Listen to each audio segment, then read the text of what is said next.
Good morning, everybody. It's 9:15, a little bit later in today because I needed to get the dogs sorted and get Rose off to school and so on and so forth. So, another day in Warkworth. Spent a lot of time yesterday working on some policy pieces to put before the caucus, just getting my data around that so I can support it really well.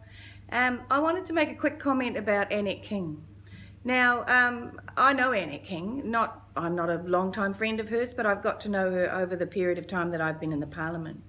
She's one of those politicians that I admire. She's one of those politicians that has a fierce intelligence, is absolutely fearless inside the House,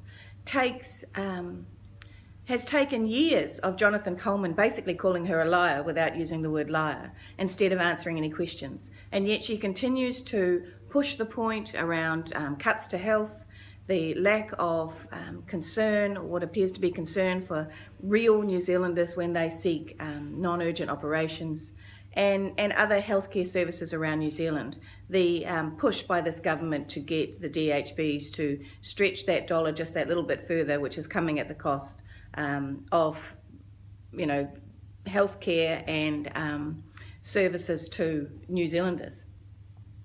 So I watched Annette over the years that I've been in the Parliament, and have to say that she's somebody that I look to for, I suppose, as a role model, as a woman in Parliament and as a parliamentarian, just a general parliamentarian.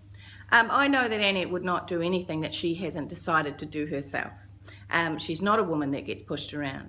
But I would say this, that she's one of those people that any political party should be extremely grateful to have, because the commitment to the political party, the commitment to the values and the future of that political party, she puts before herself. That has been my experience with Annette King.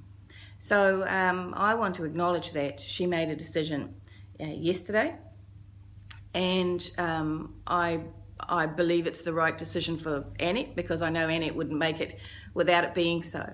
And I also know that here's a woman with this enormous amount of institutional knowledge who has done numerous things, both nationally and internationally, in the areas of health and women's rights and so on and so forth, and access to women's health care, and so many things that I have no doubt that there will be a multiple of organisations who will be fighting to get to Annette King's door so that they can use that historical and institutional knowledge that Annette King has. So I'm going to see Annette again obviously next week, but I wanted to make a little comment about it just on the announcement that Annette made yesterday. Okay, bye-bye.